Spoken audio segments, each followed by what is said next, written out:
All right, I shall do that. You might, for those of you who joined us last week, you might notice that I'm sitting in a different place, and that is because where I was last week was upstairs. We live in a farmhouse that was built in 1923, and we love this place. We tend to heat it with wood, um, and I knew that in one part of my brain, but it didn't connect with the other part of my brain, which was that the wood heat, as cold, as bitterly cold as it has been, doesn't go north. As much as science says it's supposed to rise, it doesn't. And so by the end of the conversation last week, my knees were literally knocking. And so I thought to myself, you know what? It takes a lot to concentrate when your knees are knocking. And so instead, I'm down on the main floor, comfortably on the in the living room, sitting on the couch. That's much warmer. However, it also means that there might be an occasional bark of a hound or two. And so apologies for that, but this is life in the era of Zoom. So if nothing else, it will make things a little more interesting. Um, so with that, I will begin. The topic on the one hand seems to be a little bit perhaps on the dreary side, but it's a reality nonetheless, namely death, doubt, and despair, and a sense of loss. And so we're going to begin it with a little bit of humor, and we're going to end it with a little bit of hope. And then know, of course, that the whole point of this series is to address each of these elements of Lent in a sense in isolation for the evening, but not in isolation one from the other. And this is why we use the notion of hues, the hues of Lent. So I want you to keep in mind that even though today might seem to be kind of on the intense side, please see it as part of the scope of the entire presentation. I also want to say too that one of the ways to put this conversation into a little bit of perspective is that my father is here again. George is his name. Hey, Dad, would you wave a little bit? You don't have to change anything, but you can. Yep. And it's his 84th birthday today. This amazing father of mine, and so woohoo! Hans Geleva, fröhliche Geburtstag wünsche ich dir. So a happy birthday to this father of mine. I'm going to mention straight out of the shot one of my strongest theological mentors, but I cannot not mention my father. Behind me, you'll see a picture called Shalom. We're not going to address this picture tonight, but we will in one of the ensuing presentations. And these are excerpts of a sermon that Dad preached when he was serving in Eau Claire, Wisconsin in 1983. And it so moved an artist who was an art professor at the University of Wisconsin, Eau Claire, that he created this lithograph. So Dad has some theological heft, not to mention fatherly heft too. So a big happy to you, Dad. Okay, so with that, let us begin. Some years ago, this was actually May 18th of 2005 to be exact, my theological mentor at seminary, I mentioned him last week. His name was Walt Bowman. In fact, actually, I happen to be using one of his books as a bit of a paper holder here. This is Walt, a picture of Walt Bowman.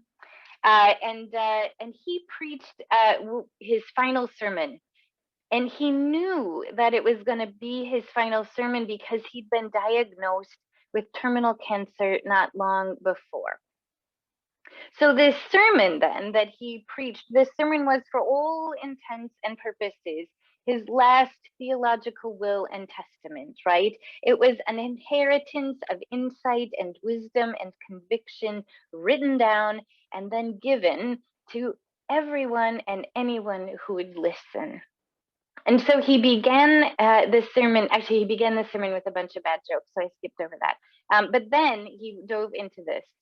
He said, I first thought of preaching on that important holy day this week, 17. Mai, he said, which is May 17th, the Norwegian Independence Day from Sweden in 1905. But he said this happens also to be the week of Pentecost. And then we are anticipating the dreaded Trinity Sunday, he said. Before I discovered that the Trinity is the story we tell of God because of the gospel, I thought I was preaching the incomprehensible to the uncomprehending. But today, he said, today I want to direct our attention to another word from Scripture, some verses from Psalm 90. The days of our life are 70 years and perhaps 80 if we are strong. Even then, their span is only toil and trouble. They are soon gone and we fly away. So teach us to count our days that we may gain a wise heart. So he goes on, I'm counting. I'm counting. It took a blow to the head with a 2x4 to get my attention, but I am counting. The oncologist told me I have 6 to 9 months. When do I start counting? I asked him, April 1 or May 1? That's a quibble, he replied.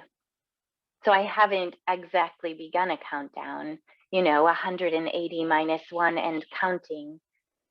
But I am aware that each day is a gift to be treasured and savored. I am listening to classical music on WOSU FM a lot these days, just listening, hearing new music and new things in familiar music. I have been thinking that I could happily spend a lot of eternity just listening to music, Bach above all. And then he begins the rest of his sermon. Now, the thing of it is, right, is we all know that no one gets out of here alive. And that truth frames, even implicitly, everything that we do or don't, or feel or don't, that we decide or don't. So I have a number of worries about my son, Coral, who suffered a TBI 17 and a half years ago now. But one of them is this. I worry that he's acclimated himself to pain, to discomfort. So he's 19 now, but the accident occurred when he was just about to turn 3. So especially due to the severity of his injuries, his memory really begins post-trauma. And so I fear that living with, say, not being able to reach an itch. I have one myself right now in my eyebrow, and I can reach it without any thought. But for him to detect where it is, let alone to find it, and then to orchestrate his body to get to it, is another. Or sitting uncomfortably. I fear that that's his normal, that he doesn't know that it doesn't need to be this way, that discomfort or pain isn't how life is to be lived. And so it's become a truth such that I am constantly asking him, babe, hey, do you need me to scooch up your butt a bit? Or Kashin, does anything hurt at all? Or sweetheart, is anything not quite right? Just to recalibrate him so that he knows that life isn't intended to be lived with suffering. I think in a similar way, we have simply acclimated ourselves to the presence of death. Its constant presence is our normal, but we might not even actively think about how or even that that's so. I'm afraid that we as Christians have unintentionally contributed to this task, not least of all by compartmentalizing death as an experience generally assigned, right, to events like a funeral or Good Friday, and to some degree or another, the bracketed 40 days of Lent. Pastor Karen, I think that you had asked about sharing a blog that addressed this recently about the liminality of Lent, this period of Lent that is bracketed by limits. And so you're welcome to find that online. I don't know how many people might have accessed that already. And so just this week, right? Just this week, our nation has passed 500,000 deaths from COVID alone. 500,000. That's just under the population of Milwaukee. And it's about the population of Atlanta, Kansas City, Colorado Springs. Just imagine if they disappeared like that. And yet, COVID's deaths, its toll, it's become almost normal. We've acclimated ourselves to its presence and its power. And so, what I'd like to do today then is to make death's presence manifest. To, as Luther says, call a thing what it is. And we'll get, I promise, by the end of this series, and even a bit by the end of the presentation tonight, to hope and life. But tonight's purpose is to name death, to face death, and to linger there in the midst of death so that we can, at the very least, see it for what it is and recognize its latent lurk even in what we consider to be our baseline.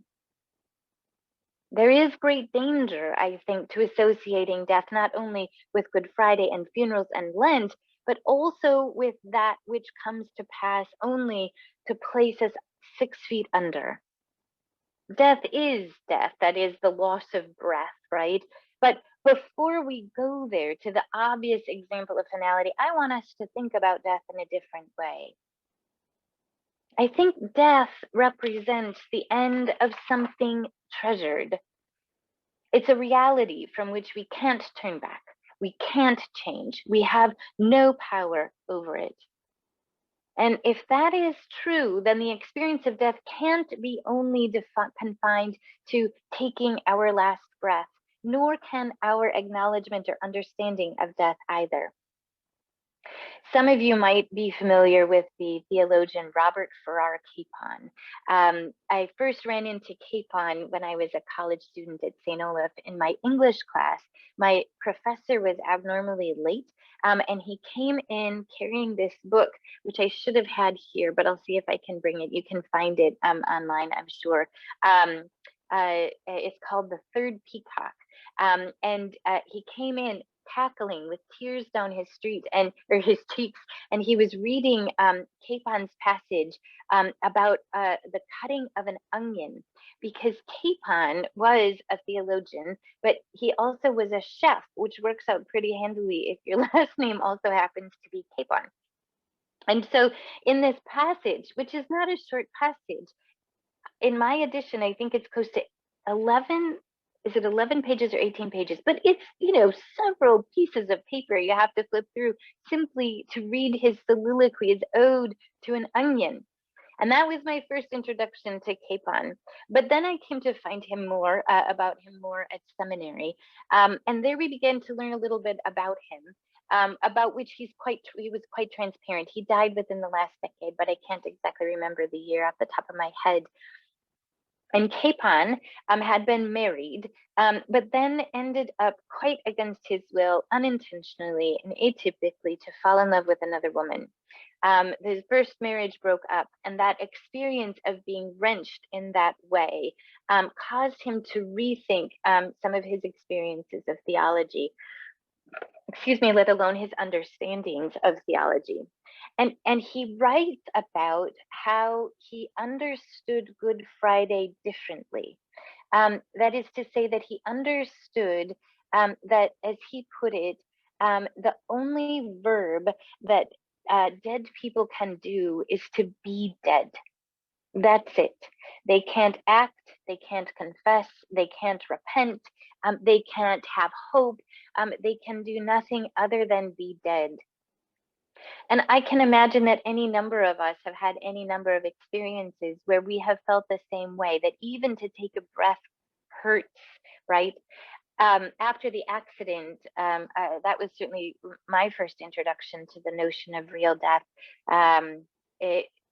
As somebody yet quite alive, I remember going to church, and even though it was a Lutheran congregation, being stunned hearing for the first time all of the imperatives that were raining down at me from the pulpit: trust, hope, believe, confess, right? Which in and of themselves aren't bad words, but you can only do them if you have breath. And what Capon was pointing to is that when we're in the midst of death, that's the very last thing that we can do. That what we can't, what we need more than anything is breath, and for others to breathe on us in the midst of our experience of death. And so, with that in mind, last week I gave a heads up that this week I'd like us to reflect a little bit on the experience of death that we have had in our lives, or the experience of death that we can consider that might come up in our minds, and that might be related to, but not constrained to, the death of a body. Here's another example that happened actually in my life yet just today, that gives you a little bit more time to think about experiences of death that you could offer up for us to ponder. And so the accident, as I've said, happened in 2004. But Carl was 3 and a very vibrant, bilingual, buoyant, bright kid in every possible way. And Carl, now post TBI, is still very much my Carl. And he is a Carl who is persistent, and he's resilient, and he's courageous, and his grin, all of these are in every possible way contagious delight for anyone who meets him. But today I was reminded of the death of the boy who once was, even though there is this new boy yet here who blesses me so much with being very much alive. So Carl loves to play the Wii. And in point of fact, I hope you're not hearing the Wii sound from the family room just behind me on the other side of this wall. It's his favorite thing. And it's actually quite a dangerous deal because he gets so into it that we joke that we have to bubble wrap him. And so we put pillows all behind his wheelchair so that he doesn't whack the arm of his wheelchair. And we have to wrap a pillow over his joystick, and we have to put pillows over his lap. And that's for 2 reasons. One is so that he doesn't bruise himself. So I've actually had to let his teachers know that if you find bruises on his forearm and his left arm and back up here on his upper right arm, he's not being abused. He's just in the game. We also, my sister found a hat that is like a baseball hat, but hard on the inside, because he'll also he'll slap his head. And then once 2 years ago, he managed, without our knowledge, to unbuckle his seatbelt because he hit the buckle just so. And the next throw, he threw himself onto the floor. So he is not just kind of an amateur at the Wii thing. This is his deal.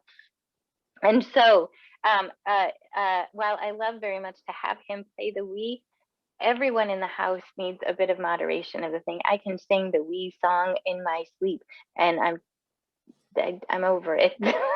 so we need to regulate his Wii playing for all concerned. But moreover, it's also that the room in which his Wii sits, it's not very conducive to writing, which is what I do most of the day. That room is this room right here in the living room. I've got my comfy couch. I've got the wood stove right over here. So we've worked out a compromise. And so the compromise is that some of the day is spent in his favorite place and some is in my favorite space. And so this morning, Carl, who doesn't get to play Wii on Tuesdays very much because it's a busy day in our world, he said, "I have a deal." In his very now slow and thick speech, "I have a deal. First, we spend time in your happy place," he said, "and then we spend time in my happy place." And so with that phrase, right, I was thrown into 2 different moments. And first was how happy I would have been in the ICU in Germany to know that there was going to be a time when Carl, who was just clinging to life at that point, would be able to say such a thing. But then I was also thrown back to this moment when we were with some German friends for a play date with Carl's best friend. And there was German flying about, and there was English flying about, and there were kids flying about. And at one point, Carl was wanting to show us something, but it was in the other room. And so he looked at me and he said, "Mama, wait." And then he looked at the German mama and he said, bitte, warte, ich komm gleich zurück, right? And what a difference. And so even now, right, there is this loss of this boy who could speak so quickly and who could speak in 2 different languages, wrapped up in the gratitude that I have this boy who speaks yet at all, right? And so there's an experience of death that is not 6 foot under, but still brought tears to my eyes this morning. So are there experiences of death that you can name that don't have to do with actually losing your breath, but other ways that we can kind of, in a sense, call death out? Thoughts, and you can, as Pastor Karen mentioned, there are a variety of different ways for you to contribute in the chat or flailing your hands if all else fails.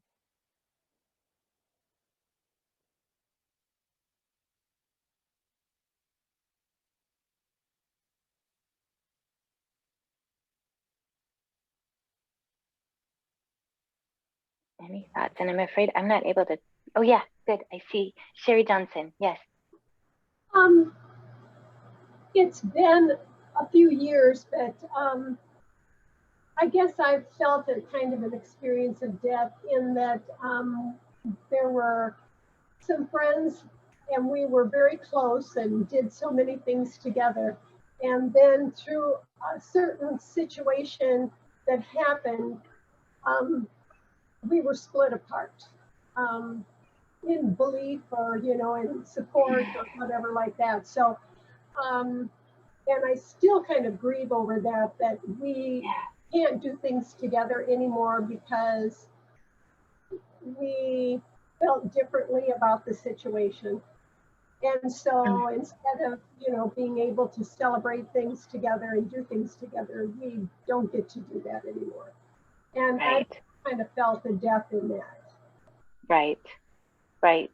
That is real, especially when it seems like it might have kind of come out of nowhere based on the shared experiences and attachment that you'd had, and now that which you would assume to be true isn't. Yeah, that's a real death. That's a legitimate loss. Thank you. Other people. And Diane put in the chat, death of a dream. Yeah, Diane, would you mind unmuting? Do you have some more examples of how that might be the case? Sure. In my situation, there was this dream in my family of our son becoming a doctor.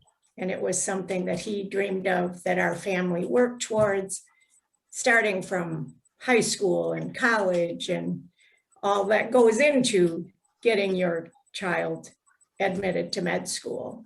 And it was something that the whole family worked towards, and that something happened that he did get into med school, but it didn't work out. And so there's been great mourning of the actual loss of that dream. And so it's something that you continually grieve. So, yeah. Right, exactly. Right, because of course, when you have the loss of a dream such as getting into medical school, it's not just that accomplishment, right? But it's what it will lead to, namely a vocation and then a life that kind of spills out from that. And so it's not just one thing that died, but a whole cascade of things that died. Yeah, that's beyond tough. Yeah, thank you. Other examples?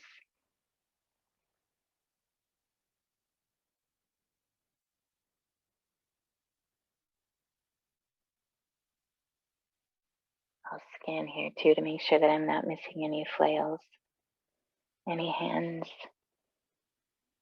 How about related to COVID?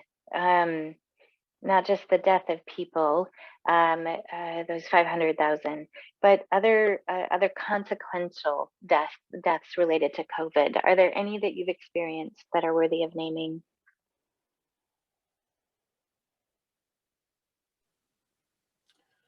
Well,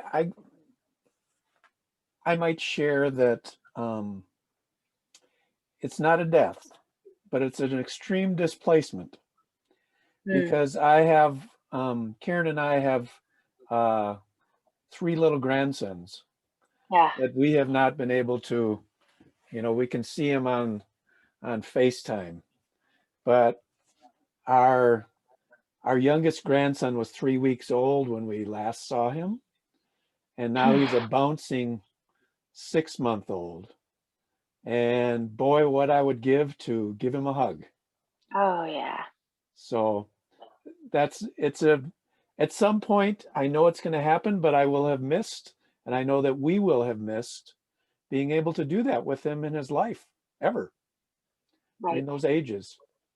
Right.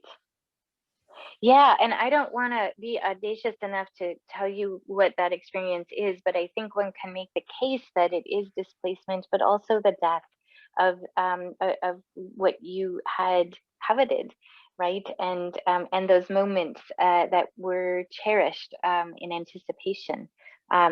Absolutely, the death of the opportunity to hug, huge.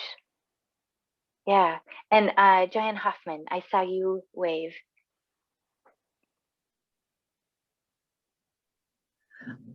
Kind of the same way, only on the other spectrum, where my mother is in a care center and they've locked down, and so you can't go hug her, you can't go talk to her in person. We do Zoom calls, but it's just not the same. Right. And it's, it affects everybody. So Yep. I guess it's a loss of that personal touch relationship, and that's Yep. related to COVID. Yeah. And I think, what you're saying too is also how that when you say it affects everybody, and I think the mental health piece of COVID is so real. The death of gladness. That is to say that the death of feeling as if one's spirits are where they ought to be, or the death of exhaustion of trying to hold it all together. Those are also real experiences of death too. Yeah, I'm sorry you're having to go through that. Right, it's all true. Other thoughts, other experiences related to COVID, losses, deaths. I guess I would add something. It's kind of Yeah. on the theme, right? But Yeah. We did a pregnancy during COVID and a delivery, and lost a lot of those experiences that as first-time parents, you picture having in life, right? So like, Right. shower, my mom couldn't be at the delivery. Most of our family hasn't met our baby, right? Like just all of those losses kind of compounded in one experience. All at once.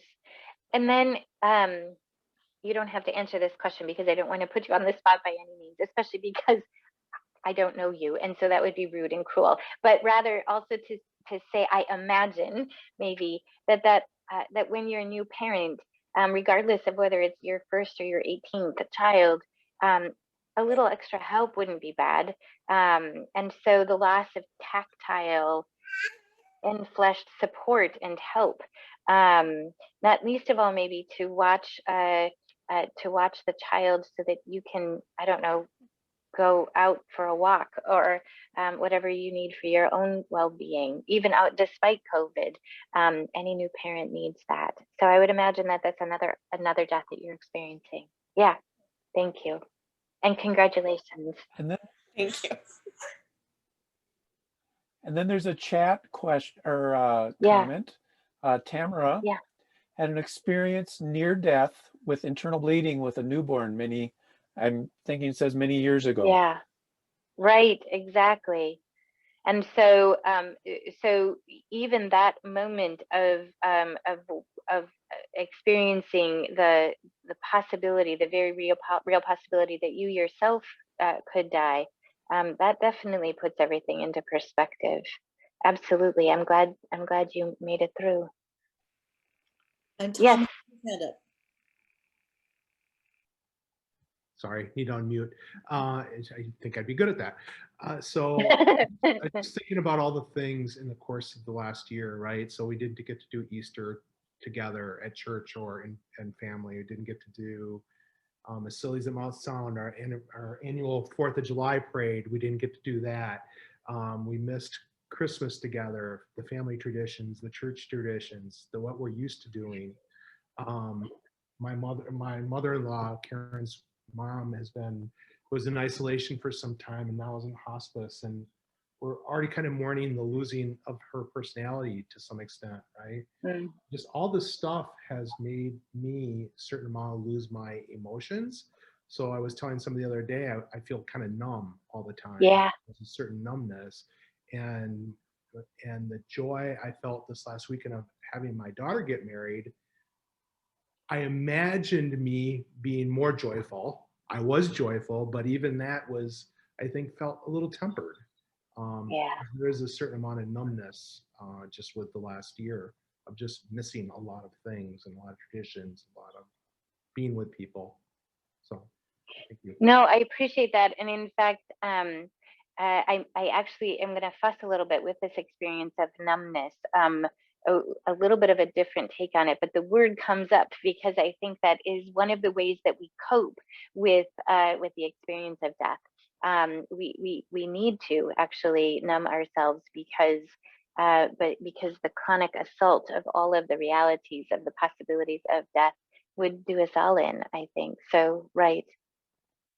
For the sake of time, I'm gonna keep going a little bit, but please don't hesitate to loop back to this in following conversations, because I think it's a really a really crucial piece. And so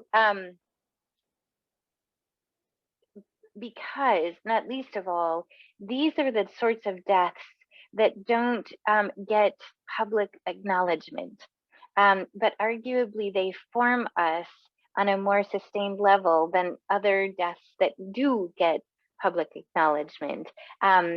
Easter or Good Friday, the actual death of somebody, a funeral service, but there's no liturgy, right, written in an occasional services book for the loss of a dream, say, for example, or the loss of holding a grandchild, or the loss of being able to have a new baby be celebrated by friends and family, and so on and so forth. The loss of being able to be with an aging parent or ill friend.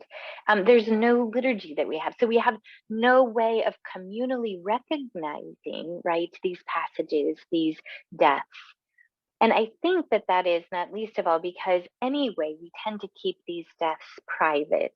We have boisterous celebrations of life, right? Baptisms, confirmations, weddings, anniversaries, but we don't have a way, let alone, I think, a communally accepted comfort level of sharing loss and grief and disappointment. But that said, I think that death is still in many and various ways acknowledged. We have to find a way to get back to this business of numbing. We have to find a way, not least of all, to cope with it. And so one way of coping with it, I think, is to just stave it off with all of our heart and our mind and our soul. We get an E for effort, I think, for trying to pull that off in several different ways. And so first, we numb death, right? We can do that in a number of different ways. We can use substances to numb the pain of a loss, of death. We can numb the sharpness of death with happy platitudes, right? Don't worry, be happy. We can numb death by refusing to acknowledge its threat. And I think, as you mentioned, right, and there's no shame in this, we can numb death by just saying, I just can't right now. I just can't. And that is beyond legitimate.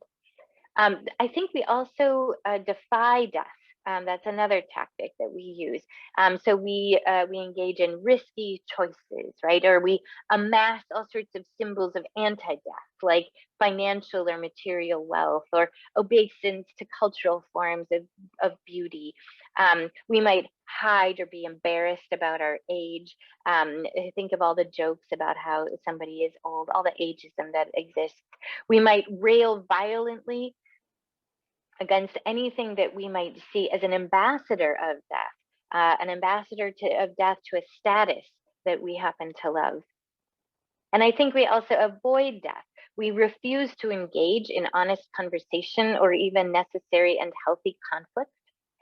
We opt against life decisions that could involve change or sacrifice. We shield ourselves from trying anything new. Now, the list could go on, but in at least each of these ways, of course, and it's not to be missed paradoxically, here's the kicker. In all of these ways, we actually end up ceding power to the very thing that we want to avoid, namely death. And so death is all of these things. It's a legitimate reality, it's a legitimate threat, and it's a legitimate force that shapes our lives. But I think we are also uncomfortable with death because, as we began to touch on last week, we still fear that it, in fact, has the last word. There is a real fear, even among Christians, even amongst Lutherans, that we must have everything wrapped up and ready to go. We must make no mistakes, have no doubts. We must have no unconfessed sins when we die, because otherwise, fill in the blank, right? And that's a lot of pressure. And so first, I think it's worth messing a little bit with this notion of fear. And as I believe we mentioned last week, especially in Luke, we hear all of these abundant reassurances to not be afraid. And these consoling words, they tend to come at particularly opportune times, like when an angel paid a little visit to Mary, say, or scared the bejeebers out of poor Zechariah, or took a spate of shepherds by surprise in the dark of the night. But the thing of it is, right, that a person wouldn't need to hear those words, do not be afraid, if there weren't something about which you should be afraid in the first place. Like, to make the point, imagine hearing those words, don't be afraid, when everything is going apparently hunky-dory as the sun is shining and you're on a canoe, say, on a calm lake, and one foot is dangled over the side of the boat, and somebody from the shore says, well, don't be afraid, but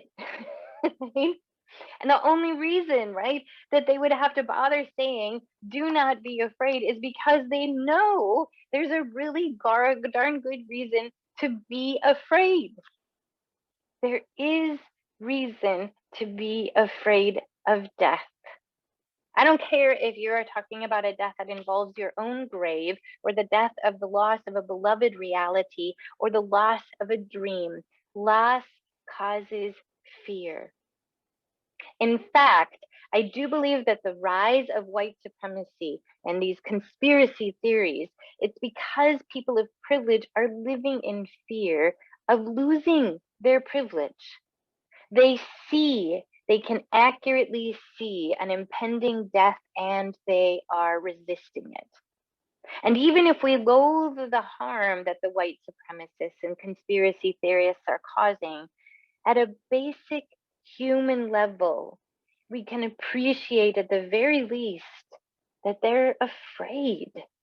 And we are seeing their fear of death made manifest. And so, what is the root of this fear? And I think it is actually faith in the ultimate power of death more than the faith in the ultimate power of life. I want to say that again because I think that's important. I think the root of fear is that we are actually having faith in the ultimate power of death rather than the ultimate power of life. We still, even we Lutherans, on any given day, believe that death is final. Now, to be clear, death is a finality. Death marks the end to life, and life, as we Christians believe, is beautiful. It is a gift. From the beginning of creation, our stories say God could not be God without bringing life into being. And we believe God brought life out of death, offering that gift not just to Jesus, but to all that God had created. It is therefore worth mourning the loss of the life that is of God. Not, to be clear, mourning the loss of life that is generated by fear. Such loss is not to be mourned, but is rather to be rejoiced, for such a life of fear is to be repented.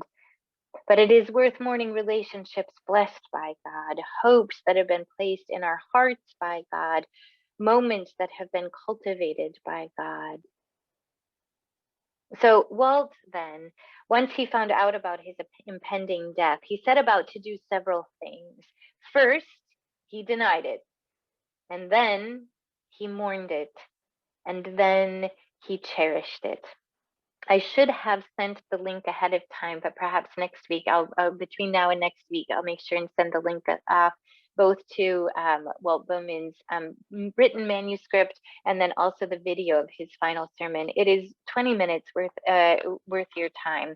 Unfortunately, maybe I mentioned his sermon last week. Did I mention his sermon last week? I was talking to somebody or another about it recently. It was held at Trinity Lutheran Seminary.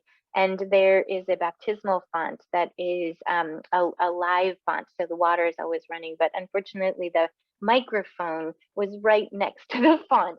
And so it sounds, to be very frank, like there's a running toilet throughout the entire presentation of his final sermon. And it's just calling a thing what it is right there. And so, so you need to watch the video, but you need to have the manuscript at hand. And so I'll make sure that I get both of those off to you folks. On the other hand, you can find it easily if you just type in Walter Bowman's last sermon or final sermon. And so, so one byproduct that is of death, one additional piece that death causes, one consequence of death, which it did not anticipate, which is unintended and unwanted by death, is that when we see that death does in fact hold significant sway, we can be moved to embrace all the more that which and those whom we love, not in a clinging to it at all costs sort of way, but in rather a deep appreciation of the sacrality of all that which and those whom we adore. The paradox, right, is that the more we love, the more we mourn. And the more we can indeed be led into doubt and even despair. Where is God in the midst of this loss? Where is God in the midst of this grief? After the accident, I was pelted with all of the typical platitudes like, God must have wanted this to happen, or God needed Bill more than you did, or keep on the sunny side. But finally, somebody said this: God is grieving more than you are. God is grieving even more than you are. And there is the theology of the cross. You can be most assured, most confident that God is present whenever you are experiencing or see death. And that is not macabre. That is because that's where the agenda of God finds its home, is creating life. It is, you see, easier to believe the power of death over the power of life. But we are, as we spoke last week, we are Christians. We are Christians who inherent in our very name means that we are those who believe that out of death comes life because Jesus is risen. And so to that end, it is good, I believe, to close with the very closing of Walt's sermon. He said this: so we come back to the beginning. My capacity for being a steward is limited and it's moving toward its end, but your capacity is still vibrant and active. But God continues to call all of us, even me counting my days, to be grasped by the great good news that Jesus is risen, to be taken up into Christ's offering in the meal, to be the church putting up with each other in love, and to care for our world. And so I am being readied for my final baptism, my last dying and rising with Christ. All my baptisms of dying and rising with Christ from July 28th, 1929 to the present moment have prepared me for this time. I turn often to the hymn prayer with which J.S. Bach concludes his magnificent Passion according to St. John. It is the final stanza of a hymn by Martin Schalling, number 325 in the LBW. And I ask you to join me in praying and singing that final stanza, which goes like this. Lord, let at last thine angels come, to Abram's bosom bear me home, that I might die unfearing, and in its narrow chamber keep my body safe in quiet sleep until thy reappearing. And then from death awaken me, that these mine eyes with joy may see, O Son of God, thy glorious face, my Savior and my fount of grace.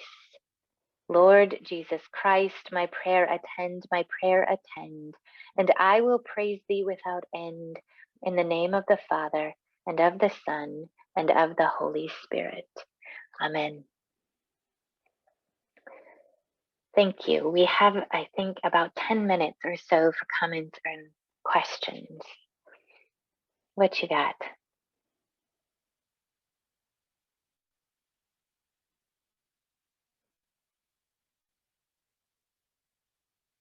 While you're thinking, I have a funny Walt story that is coming to my mind.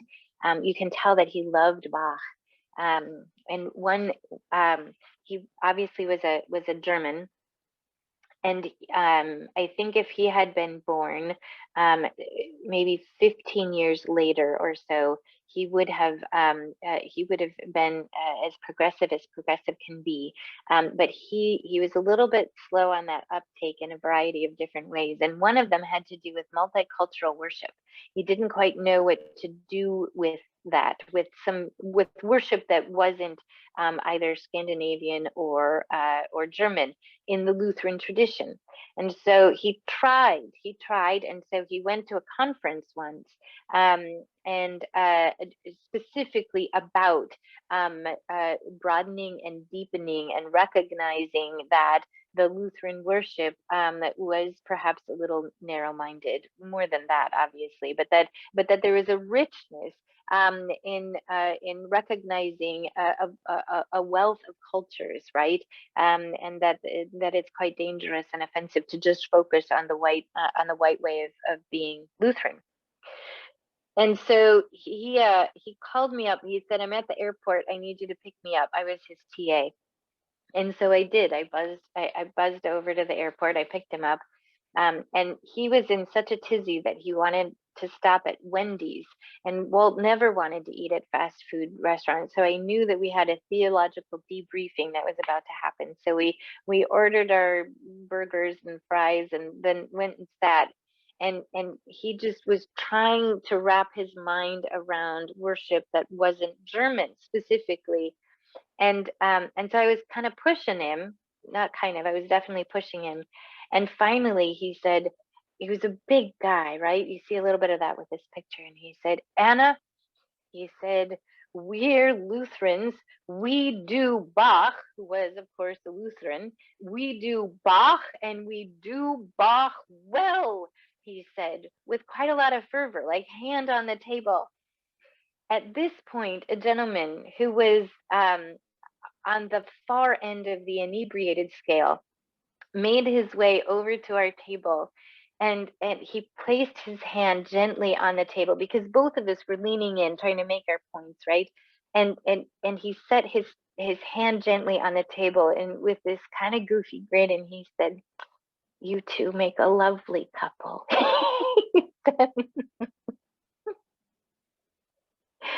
So what other thoughts do you have, or questions, comments, and pushbacks are always welcome?